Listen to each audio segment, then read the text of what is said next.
नमस्कार टीव्ही 9 मराठीमध्ये आपलं स्वागत। मी निखिला। एक महत्त्वाची बातमी जम्मू काश्मीर मधून। काश्मीरच्या पुलवामामध्ये सीआरपीएफच्या जवानांवर अतिरेक्यांनी हल्ला केलेला आहे। आयईडीचा स्फोट अतिरेक्यांनी सीआरपीएफच्या गाडीजवळ केलेला आहे आणि यामध्ये 20 जवान शहीद झालेले आहेत। याआधी उरी, पठाणकोट आणि आता पुलवामा मधला हल्ला, पुलवामातल्या अवंतीपुरा इथे सीआरपीएफच्या जवानांवर हा हल्ला करण्यात आलेला आहे। या हल्ल्यानंतर देशभरामध्ये संतापाची लाट आहे।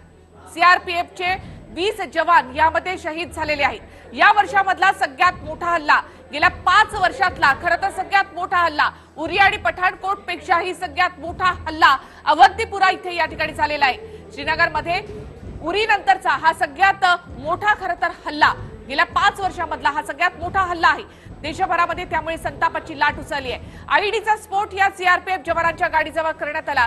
जी काही दृश्य या स्फोटानंतर दिसली आहेत ती अत्यंत विचलित करणारी अशी दृश्य आहेत। जैश ए मोहम्मदनं हा हल्ला केलेला आहे। आदिल हा जैश ए मोहम्मदचा यावेळेला म्होरक्या आहे आणि त्यानं हा हल्ला घडवून आणलाय। जैश ए मोहम्मदनं या सगळ्याची जबाबदारी स्वीकारलेली आहे। लष्करानं या सगळ्या संदर्भात काय म्हटलंय ते देखील आपण पाहूया। चारही दृश्य आपण या ठिकाणी पाहतोय। दहशतवाद्यांनी हल्ला केल्यानंतर 20 सीआरपीएफचे जवान यामध्ये शहीद झालेत। हल्ल्यानंतर पुलवामामध्ये चोख बंदोबस्त देखील ठेवण्यात आलेला आहे। सगळ्यात मोठा दहशतवादी हल्ला, उरी आणि पठाणकोट नंतरचा सगळ्यात मोठा, गेल्या 5 वर्षातला हा मोठा हल्ला आहे। हल्ला करणारा हा अतिरेकी, त्याचा फोटो देखील आपण इथे पाहतो। लष्करानं या सगळ्या संदर्भामध्ये काय म्हटलंय ते देखील आपण ऐकूया।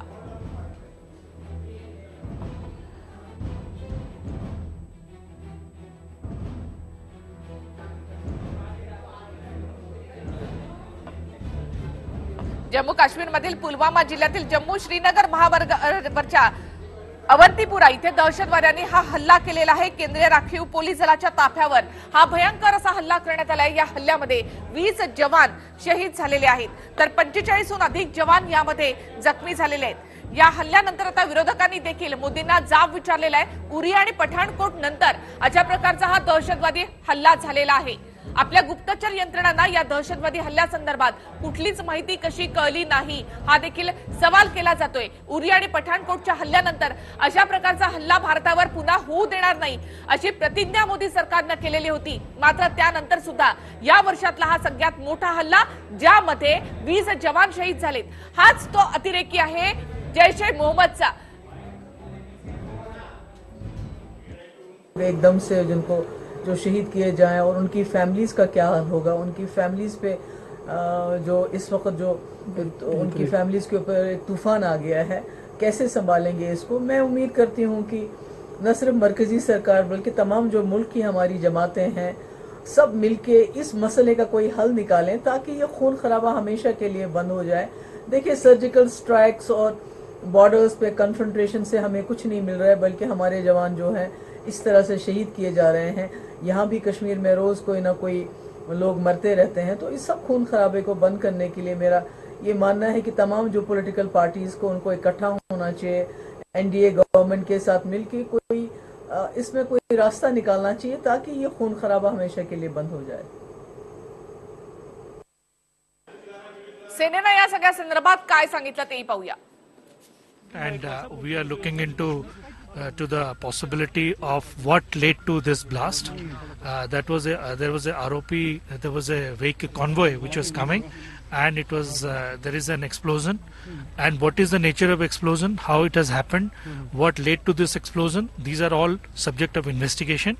So we are going to carry out a professional post-blast investigation to understand the circumstances.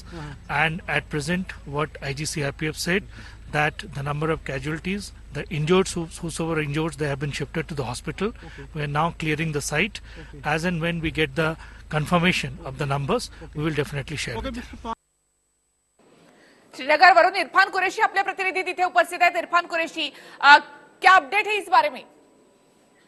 देखिए, मैं आपको बता दूं, करीबन 3:15 बजे जब सीआरपीएफ की बस पुलवामा जिले के लतीपुरा इलाके से गुजर रही थी तो एक मारुति कार जो विस्फोटक से भरी हुई थी इस बस के साथ हिट कर गई, और जिसमें करीबन अभी तक जो हमारे पास ऑफिशियल जानकारी है, करीबन 18 सीआरपीएफ के जवान जो है हलाक हो चुके हैं।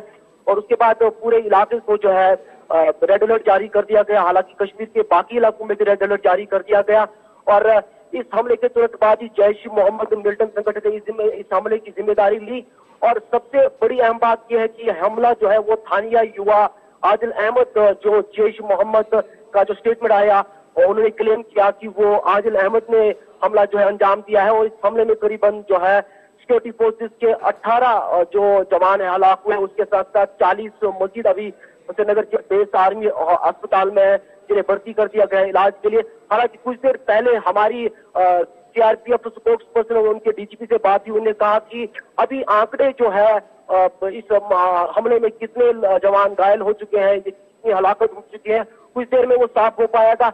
लेकिन सबसे अहम सवाल यह है कि इतना बड़ा सिक्योरिटी ब्रीच खासतौर पर अवंतीपोरा का जो इलाका है और पुलवामा में जहां पर सिक्योरिटी फोर्सेस तैनात बड़ी तादाद में रहती है, उसके बावजूद किस तरह पेश आता है। और वो भी चिंताजनक बात यह है कि 2004 और 5 के बाद पहली बार ऐसा वाकया सामने आया जिसमें स्थानीय युवा जो है एक फिदायीन हमला करता है और उसके बाद इतना जो बड़ी तादाद में डैमेज करने में सफल होता है। तो कहीं न कहीं सिक्योरिटी सिनेरियो पे भी सवाल निशान खड़े होते हैं। और जिस तरह खुद सीआरपीएफ के डीजीपी ने कहा कि ये एक सीरियस मामला है और इसे देखने की जरूरत होगी। और हमले के तुरंत बाद ही पूर्व चीफ मिनिस्टर महबूब मुफ्ती और उमर अब्दुल्ला ने भी ट्वीट करके इस हमले की कड़ी निंदा की और कहा कि कश्मीर में हालात को सुधारने के लिए ठोस कदम उठाने चाहिए। हालांकि गवर्नर सत्यपाल मलिक ने भी स्टेटमेंट जारी किया, उन्होंने कड़े अल्फाज में इस हमले की निंदा की और पूरे कश्मीर में फिलहाल जो अभी रेड अलर्ट जारी कर दिया गया। और कहीं न कहीं ये किस तरह विस्फोटक भरी जो गाड़ी है इस जगह पर पहुंची और कहां से इस गाड़ी सीआरपीएफ बस का पीछा हो रहा था और किस तरह सिक्योरिटी एजेंसी ये चूक हुई कि इतनी बड़ी जो विस्फोटक से भरी हुई जो कार है वो हमला करने में कामयाब हो जाती है। ये पूरा मामला बहुत देखे लायक होगा और बहुत सवाल इस पर उठ सकते हैं। जी इरफान, यहाँ पर 2500 जवान जो है इस रास्ते से जा रहे थे। समझ में आता है कि यहाँ पर रेकी भी हुई होगी, तो क्या आपको लगता है कि कार कहाँ पर खड़ी थी, कहाँ पर ये ब्लास्ट हुआ है? देखिए, अभी जो हमारी सूत्रों के हवाले जो हमें जो खबर आई उसके हवाले से ये पता चल रहा है कि जब पुलवामा जिले के लतीफपुरा इलाके के पास ये सीआरपीएफ जवानों से भरी बस पहुंची तो कार इनका कहीं न कहीं या तो फॉलो कर रही थी और या तो वहां पर पहले ही से मौजूद थी। और जो ही सीआरपीएफ बस को इस इलाके में पहुंचते हुए देखा उसके बाद एक जोरदार धमाका हुआ, क्योंकि जब कार ने बस के साथ हिट किया तो कहीं न कहीं उसके बाद जब जैश मोहम्मद मिलिटेंट संगठन ने आदिल अहमद नामी जो मिलिटेंट बताया जाता है जिसने इस हमले को अंजाम दिया, उसकी जो तस्वीर जारी की तो उसे भी कहीं न कहीं ये सामने आ रहा था कि जब हमले की तैयारी की गई थी तो आदिल के पास बहुत ज्यादा विस्फोटक था और कहीं न कहीं 3 से 4 फिर से आपके पास आना चाहेंगे आताचे सगळ्यात ऋषी देसाई यांच्याकडे। ऋषी, या संदर्भात आणखी काय अपडेट मिळत आहे? निखिला, केवळ पुलवामात नाही तर हा हल्ला फक्त जरी पुलवामात झाला असेल तर या हल्ल्याचे पडसाद अवघ्या देशात निघाले आहेत। संपूर्ण देश आदरून गेलाय। संपूर्ण देशाच्या संविधानिक एकात्मतेलाच आव्हान देणारा असा हल्ला या ठिकाणी रचण्यात आलाय। सीआरपीएफची नेहमीची जी संचलन असतं त्याचप्रमाणे 2000 बटालियनची गाडी जात होती आणि अशा एका गाडीला येऊन एक 200 किलो स्फोटक असलेली आयडीचा समावेश असलेली एक गाडी येऊन धडकते आणि विचार कर यामध्ये दुर्दैवानं 20 जवान शहीद होतात। पण या सगळ्या प्रकरणाचं गांभीर्य तेव्हा लक्षात आलं की साधारणपणे 2000 जवान 70 वाहनांचा ताफा हा ज्या रस्त्यावरून जातोय त्या रस्त्याला थेट धडक देण्याचं काम ज्या दहशतवाद्याने केलंय त्याचं नाव आदिल अहमद दार असं नाव आहे आणि गेल्या काही दिवसापासून याची तयारी सुरू होती। ही देखील धक्कादायक माहिती निर्माण होते या निमित्तानं। या सगळ्याच्या निमित्तानं काश्मीरमध्ये संपूर्ण देशभरात हाय अलर्ट जारी करण्यात आलाय। पण या निमित्तानं प्रश्न उपस्थित होतो की एकीकडे लोकसभा निवडणुकीचं पार्श्वभूमी, काल झालेला पुलवामामध्ये एका शाळेत झालेला खाजगी शाळेत झालेला स्फोट आणि आजचा स्फोट, या सगळ्याचा आता पुन्हा गांभीर्यानं विचार करण्याची गरज निर्माण झाली आहे। कारण संपूर्ण सैन्याच्या तुकडीवर हल्ला केला जातो त्यावेळी देशाच्या राष्ट्रीय एकात्मतेवरचा हा प्रश्न म्हणूनच आज या सगळ्या हल्ल्याकडे बघतोय। कारण उरी नंतर पठाणकोट नंतर जशास तसं उत्तर देऊ अशी ज्यावेळी कुठेतरी भावना होती त्या भावनेला आता या झालेल्या हल्ल्यानंतर आता मात्र पुन्हा नव्यानं प्रश्नचिन्ह निर्माण झालंय। हे प्रश्नचिन्ह देशाच्या अस्मितेवरचं आहे, हे प्रश्नचिन्ह या घडलेल्या घटनेतलं आहे। दहशतवादी जो जबाबदारी घेतोय आदिल, त्याचा व्हिडिओ समोर आलाय, त्याचा फोटो समोर आलाय, त्याचं कृत्य समोर आलंय, पण हे कृत्य एवढं भीषण आहे की 200 किलो आयडी याच्यावरून आपण समजू शकतो की याची दाहकता किती मोठी नक्कीच ऋषी, सगळ्यात मोठा खरं तर हा हल्ला गेल्या 5 वर्षामधला सगळ्यात उरी आणि पठाणकोट नंतरचा सगळ्यात मोठा हल्ला. या सगळ्या हल्ल्यामुळे मोदी सरकारवर देखील एक प्रश्नचिन्ह उपस्थित केलं जात आहे. एकूणच पाकिस्तानशी असलेले संबंध, पाकिस्तानमध्ये आलेलं नवं सरकार आणि आता आपल्या लोकसभा निवडणुका जवळ आलेल्या आहेत अशा वेळेला झालेला हा सगळ्यात मोठा हल्ला आहे. पुलवामामध्ये जसं म्हटलं खाजगी शाळेत झालेला स्फोट आणि आता सीआरपीएफच्या जवानांवर झालेला सगळ्यात मोठा हल्ला. आणखी खूप मोठी हानी या सगळ्यामध्ये होऊ शकली असती. ब्रिगेडियर हेमंत महाजन आपल्या सोबत आहेत. हेमंत सर, इथे इंटेलिजन्स फेल्युअर समजायचा हा हल्ला म्हणजे येणार नाही, कारण असं असतं की ज्यावेळेस असे दहशतवादी विरोधी अभियान सुरू असतात ही खूप वर्ष चालणार आहेत आणि अशा प्रकारचे हल्ले होणार आहेत. नेमका हल्ला कधी, कुठे, केव्हा आणि किती वाजता होणार आहे ही माहिती मिळवणं म्हणजे एका गवताच्या गंजीतनं सुई शोधण्यासारखं कठीण आहे.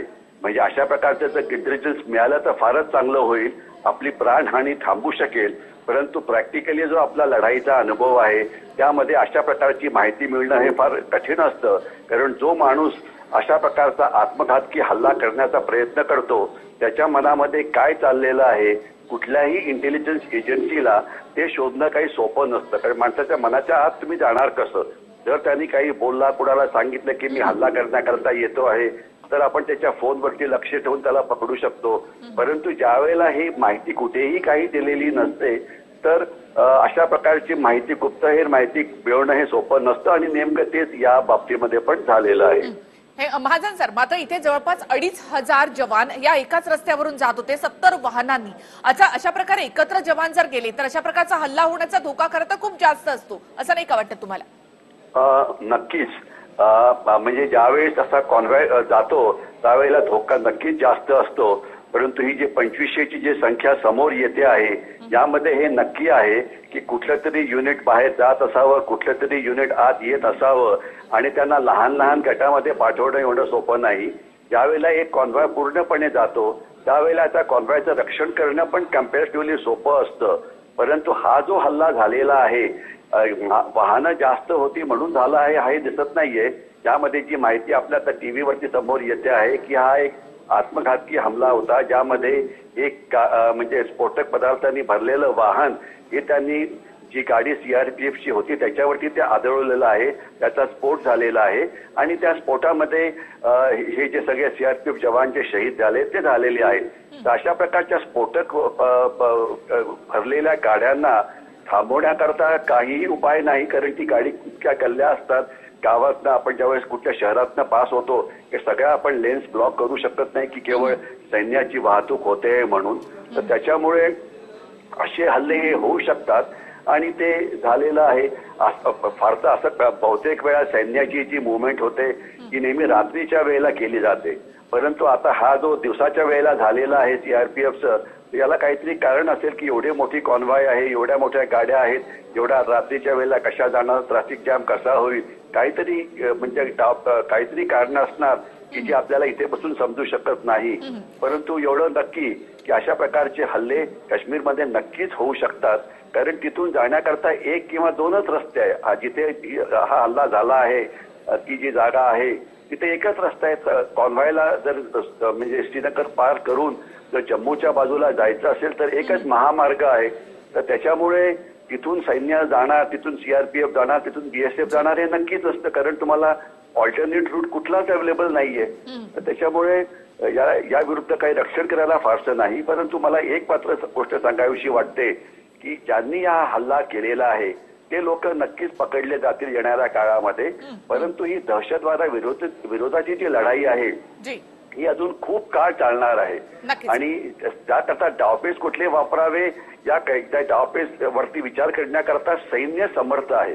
परंतु मला वाटतं जी गरज आहे काळाची ती अशी आहे की सगळ्या राजकीय पक्षांनी सगळ्या देशांनी सैन्याच्या मागे उभं राहावं. कारण आता मी ऐकत होतो एका नक्कीच टीव्ही सर. चॅनलवरती हा खूप महत्वाचा मुद्दा असेल की सगळ्या देशांना आता सैन्याच्या मागे उभं राहायला हवं. मात्र आताचा हा सगळ्यात मोठा हल्ला आहे ज्याने सगळ्यांचंच लक्ष वेधून घेतलेलं आहे. इथे सीआरपीएफ जवानांचा ताफा इथून जात होता. जवळपास 2,500 सैनिक इथून जात होते आणि तिथेच उभ्या असलेल्या कारमध्ये हा स्फोट झालाय. जवळपास 200 किलो स्फोटकं या गाडीमध्ये होती. ही गाडी इथे नेमकी आलीच कशी आणि कशा प्रकारे हल्ला झाला